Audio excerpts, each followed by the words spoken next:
몇 가지 질문을 좀 여러분에게 드리겠습니다. 첫 번째 질문은 우리 성도님들은 그리스도를 믿고 따름으로 무엇을 얻었고 또 어떻게 삶이 변화되었습니까? 내가 예수님을 믿고 따르면서 나는 무엇을 얻었고 또 어떻게 나의 삶은 변화되었는지요.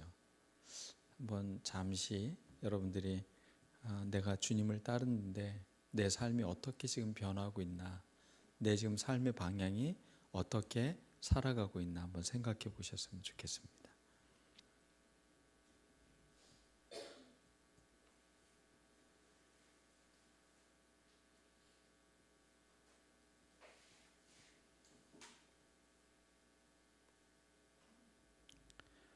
두 번째 질문은 교회는 성령의 공동체입니다. 성령이 함께 하시며 운행하고 계십니다. 이 안에 있다는 것이 여러분에게는 어떤 의미가 있는지요? 내가 교회 안에서 내가 존재하는 것은 나에게는 어떤 의미가 있는 것인지.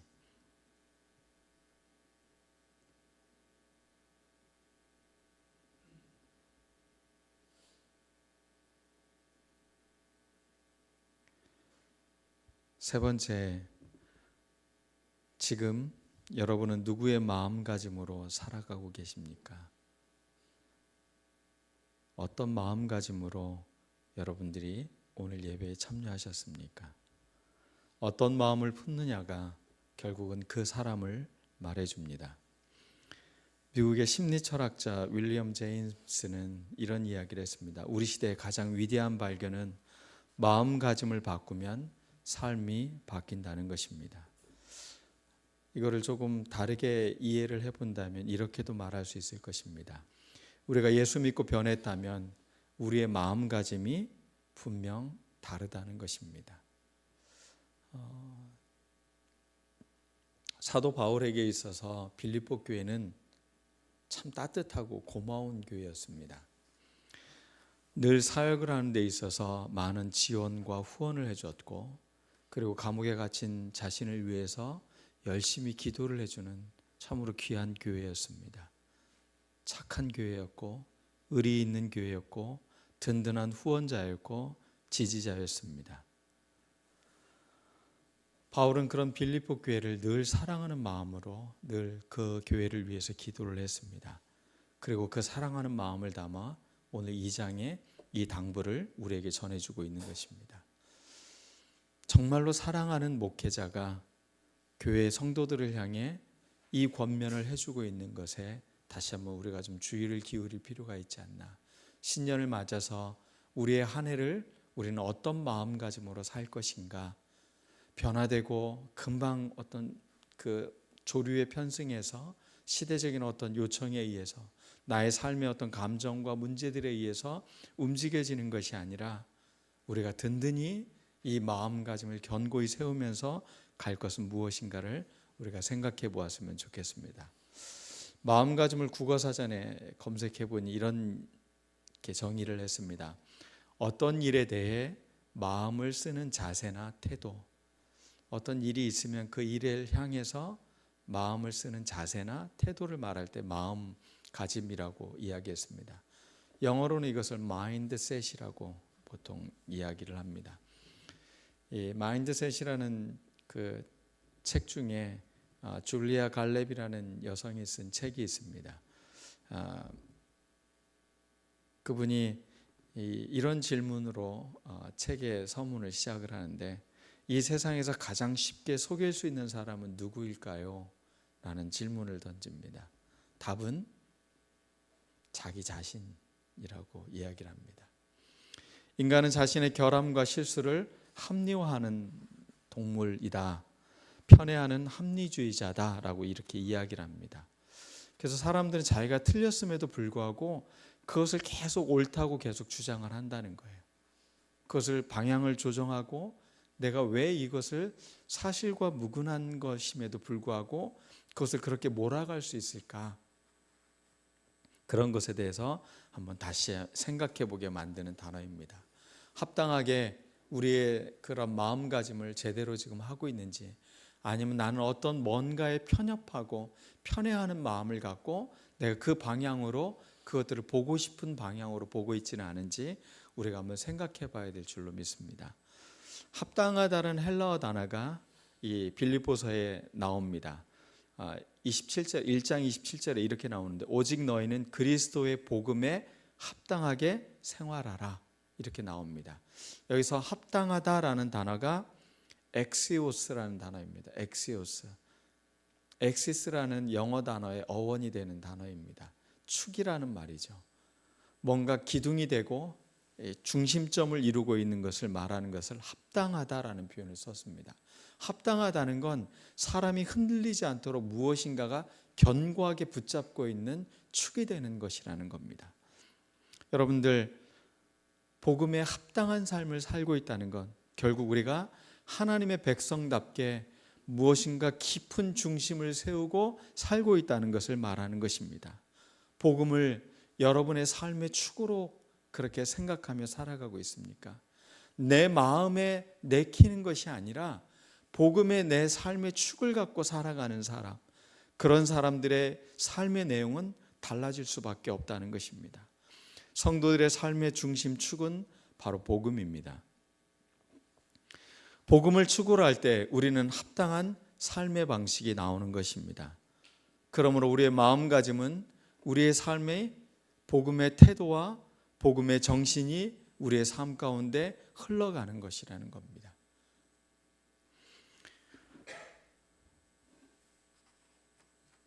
가끔 아내와 함께 그 음악 프로를 같이 봅니다. 팬텀 싱어라든지 싱어게인이라든지 그런 경연 프로를 보면서 묘한 그 기분이 들어요. 그 간절함, 음악적 기교는 좀 떨어지는 것 같은데 앞 사람보다, 그런데 오히려 이 사람들이 더 반응이 좋고 더 높은 점수를 주고 이러는 걸 보면서 음악이 뭘까를 좀 이렇게 생각하면서 보는 것 같아요. 근데 그때마다 느끼는 건 뭐냐면 음악이라는 건 음악적 어느 정도의 재능이 있다면 그 다음에는 결국은 사람의 마음을 움직이는, 또 음악을 대하는 그 사람의 태도와 굉장히 관련이 있구나라는 생각을 하게 됩니다.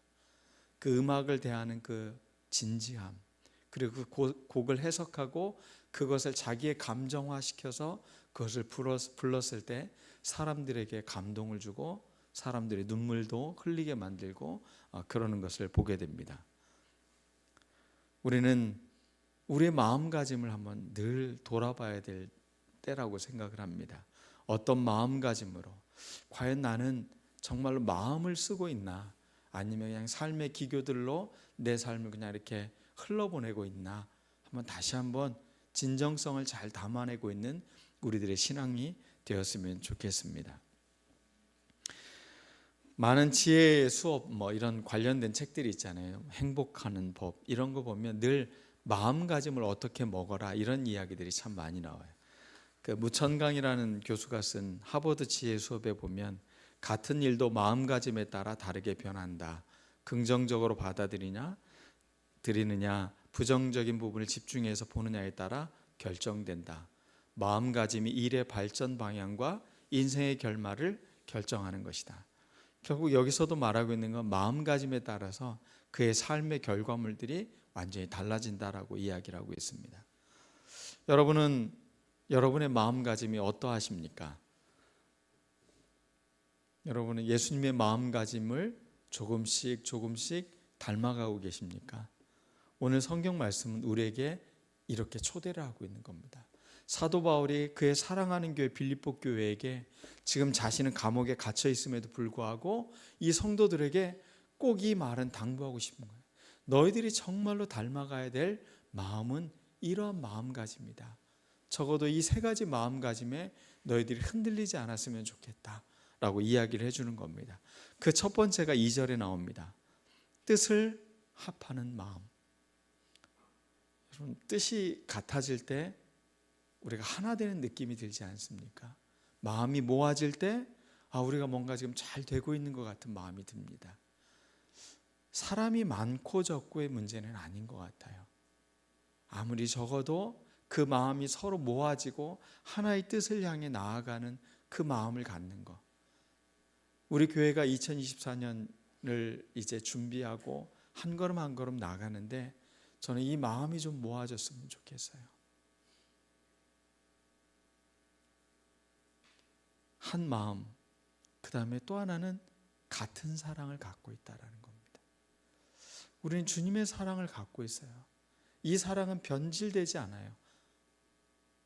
이 사랑은 폭력적이지 않아요. 이 사랑은 서로를 용납하는 사랑이에요. 그러기에 인종과 피부색과 사람의 성향이 달라도 함께 할 수 있는 게 바로 그리스도의 사랑입니다.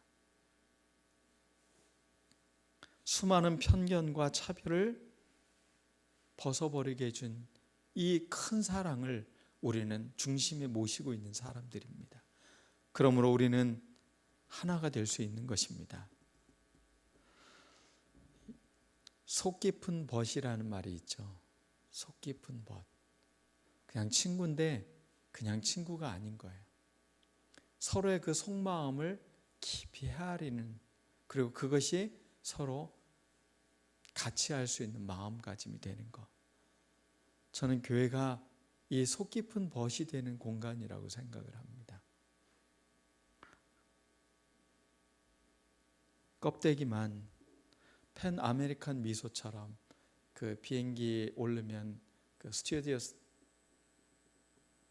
그 여승무원들이 우리를 이렇게 활짝 웃으면서 반겨주는 그런 미소가 교회의 미소가 아니라 정말로 속 깊은 마음으로 서로를 사랑하고 서로를 환대하고 나와 달라도, 나와 성격이 좀 달라도 기꺼이 그 사람을 용납할 수 있는 마음, 그 마음이 우리가 뜻을 합하는 마음, 같은 사랑을 갖고 있는 마음이라고 생각을 합니다. 우리 이런 마음으로 올 한 해 견고하게 교회를 세워갔으면 좋겠습니다. 두 번째는 겸손한 마음입니다. 자기보다 남을 낮게 여긴다. 여기서 발음 잘해야 됩니다. 시옷으로 발음하면 안 되고 시옷으로 발음을 해야 됩니다. 낮게 여기는 마음. 보통 저도 그런 것 같아요. 자녀들을 키우면서 답답하면 아이들한테 자꾸 강요를 하는 것 같아요. 근데 이게 부모니까 아이에게 막 이렇게 주입을 시켜주고 싶은 거죠. 그러니까 답답하니까 자꾸 이렇게 이야기를 하는데 자녀도 낮게 여겨주는 거죠. 높여주는 거예요. 그래서 자꾸 내 방식이 아니라 그 사람의 고유의 방식을 하나님 앞에서 조율하며 살아갈 수 있도록 자꾸 초대하고 우리가 함께 해주는 마음. 너무 앞세우고 너무 자기의 주장을 관철시키려고 하는 사람들이 있어요. 내 뜻대로 되지 않으면 화가 나는 사람들이 있어요. 그것은 내가 주인이지 주님이 주인이 아닌 거죠. 교회는 내 뜻대로 되는 것이 좋은 곳이 아닙니다. 교회는 주님의 뜻에 서로를 조율할 수 있는 마음이 있는 교회가 정말로 좋은 교회인 것입니다. 그래서 교회가 문제가 생기면 이 겸손한 마음이 없으면 싸움이 자꾸 일어납니다. 갈등이 생깁니다. 자꾸 허영에 매이게 됩니다. 여기서 허영이라는 게 뭡니까? 결국은 실체가 아닌 것에 허상에 그것을 붙잡으려고 한다는 겁니다. 오히려 겸손한 마음을 잘 다루면 돌봄의 사람이 됩니다. 먼저는 자기를 돌보는 힘이 생깁니다. 겸손한 사람은 굉장한 힘이 있는 사람입니다. 이미 그 사람은 자기를 돌볼 수 있는 사람입니다. 그 다음은 다른 사람도 돌볼 수 있는 것입니다. 이 겸손의 태도, 이 태도가 결국은 사람을 세우게 되는 겁니다. 우리가 뭐 다 경험이 있잖아요. 조금만 교만한 마음이 들면 어떻습니까? 사람들을 판단하고 비판하고 정죄하기 쉽습니다. 그런데 그 마음을 내려놓는 순간 나는 그 사람을 존중하는 마음이 되기 때문에 그렇습니다. 그래서 우리가 누군가를 돌본다는 것, 누군가와 함께 한다는 건 이 겸손한 마음을 놓치지 않는 것임을 말하고 있는 것입니다. 마지막 세 번째입니다. 마지막이라는 말에 눈이 번쩍 뜨이시지 않습니까? 네. 그리스도 예수의 마음, 예수님이 취하신 태도와 행동들을 우리의 마음으로 닮아가는 것, 이게 우리가 세 번째 가져야 될 것입니다. 예수님의 마음을 우리가 어떻게 알 수 있겠습니까? 그러나 사도 바울은 예수님의 마음이 어떠했는지를 우리에게 가르쳐주고 있습니다. 첫 번째, 예수님의 마음은 비움의 마음이라고 이야기하고 있습니다. 이 헬라어로는 케노시스라고 하는 단어인데, 이 비움을 통해서 결국은 자기 자신의 특권을 내려놓는다는 것입니다. 자기가 얼마든지 그럴 수 있습니다. 능력이 있고 또 그럴 권한이 있습니다. 그런데 그 권한이 있음에도 불구하고 이것을 비우고 낮아진 모습으로 주님께서는 오셨다는 겁니다. 이 비움의 마음, 내가 교회 안에서 얼마든지 이렇게 주장할 수 있고 당당하게 말할 수 있음에도 불구하고 이 마음을 비워내는 거예요. 이건 정말로 어려운 겁니다. 주님은 이 과정을 십자가의 죽음으로 완성을 하십니다. 일상의 삶에서 이 비움이라는 것은 마치 죽음과도 같은 고통이 뒤따른다는 것입니다. 그러나 이 마음가짐으로 살아가도록 오늘 우리에게 예수님의 마음으로 초대하고 있다는 겁니다. 두 번째는 낮아지심입니다. 그래서 주님은 사람과 같이 되셨다라고 이야기합니다. 종의 모습으로 낮아진 모습은 무엇이냐? 사람과 같이 되셨다라고 이야기하십니다. 그런데 반대로 사람이 신처럼 되려고 하는 사람들이 있어요. 자기가 신이래요. 자기가 성령님이래요. 자기가 예수님이래요. 재림 예수래요. 이단들이 주로 이런 거 하지 않습니까? 이 말씀의 기본조차도 그들은 깨닫지 못하고 있는 겁니다. 예수님이 이 땅에 오셨을 때 사람의 몸으로 낮아진 모습으로 이 땅에 오셨다는 것. 그러므로 우리도 내 마음이 자꾸 높아지고 교만한 마음이 들고 비판하려고 하는 마음이 올라올 때마다 우리는 자꾸 이 마음을 내려놓는 마음, 이 태도를 우리가 놓치지 말아야 되는 것입니다. 세 번째는 죽기까지 복종하는 마음이었다고 했습니다. 죽음 앞에서 사람들은 다 두렵습니다. 그래서 원망하기도 합니다. 왜 나에게 이런 일이? 그리고 상처받기 쉽습니다. 그런데 예수님은 죽기까지 복종을 하십니다. 십자가 위에서 자신을 향해서 비웃는 강도를 보면서 예수님의 마음은 어땠을까요? 그토록 3년 반 동안 자기에게 목숨을 바치겠다고 말한 베드로가 한 여종에게 나는 저 사람을 알지 못한다라고 고개를 갸웃갸웃거리고 있는 그 모습을 바라본 예수님의 마음은 어땠을까요? 죽기까지 복종하는 마음은 바로 이 마음을 계속 갖고 있는 것입니다. 목회가 무엇인가 계속 고민을 하고 있습니다. 이제 우리 교회가 20주년을 이제 앞두고 있습니다. 20년간 한 교회에서 목회를 하고 이 기간을 보냈는데 과연 나의 목회는 어떠했는지를 돌아보게 됩니다. 해가 지나면 지날수록 내 가슴에 묵직하게 무거운 짐처럼 오는 것, 다시 한번 이 마음을 닮아가길 원합니다. 올 한 해 주님처럼 비움의 마음, 종처럼 낮아지신 마음, 죽기까지 복종하는 그 마음에 내 마음을 조율해 보려고 합니다. 잠언서는 지혜의 책입니다. 잠언 4장 23절에 이런 말씀이 있습니다. 모든 지킬 만한 것 중에 더욱 네 마음을 지키라. 이 세상에는 지켜야 될 원리와 규칙들이 참 많이 있지만 그 모든 것보다 우선돼야 되는 것은 너의 마음을 지키는 것이다. 거기에서 생명의 근원이 나온다. 생명의 출발은 곧 결국은 우리의 마음을 지키는 데서 온다라고 말하고 있는 것입니다. 말씀을 맺겠습니다. 오늘 빌립보서 말씀은 마음가짐을 바로하면 우리의 삶에 이러한 축복을 받는다고 말을 하고 있습니다. 신년이 되면 우리는 복받으라고 축복을 합니다. 그런데 우리의 마음가짐을 이렇게 했을 때 이런 축복을 받는다라고 얘기합니다. 사람들이 예수의 이름 앞에 무릎을 꿇는다. 이건 나하고 전혀 상관없는 축복인데요. 하나님께 영광을 돌리는 복을 받는데요. 사람들이 주님이라 시인하게 된다는 것입니다.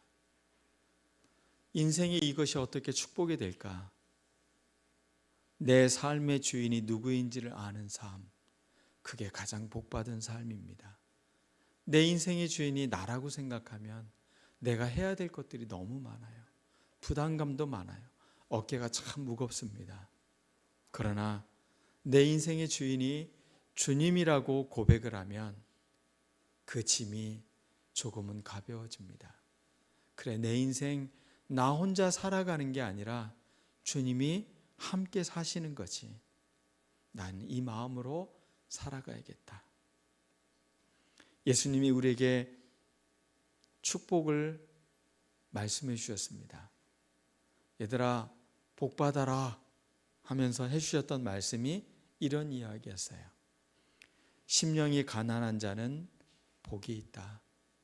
천국이 그들의 것이다. 애통하는 자는 복이 있다. 그들이 위로를 받을 것이다. 온유한 자는 복이 있다. 그들이 땅을 기업으로 받을 것이다. 의에 줄이고 목마른 자는 복이 있다. 그들이 배부를 것이다. 긍휼히 여기는 자는 복이 있다. 그들이 긍휼히 여김을 받을 것이다. 마음이 청결한 자는 복이 있다. 그들이 하나님을 볼 것이다. 화평하게 하는 자는 복이 있다. 그들이 하나님의 아들이라 일컬음을 받을 것이다. 의를 위하여 박해를 받는 자는 복이 있다. 천국이 그들의 것이다.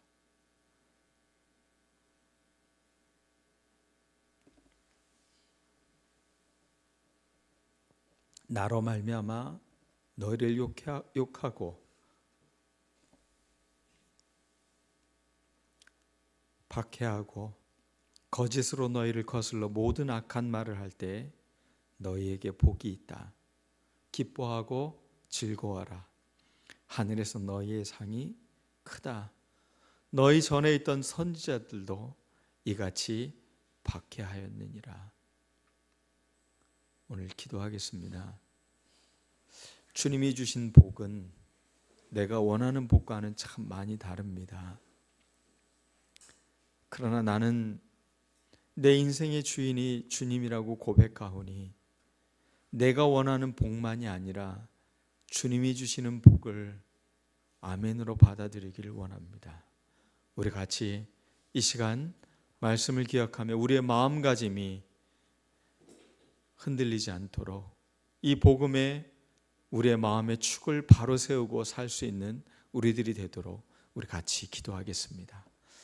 사랑이 많으신 아버지,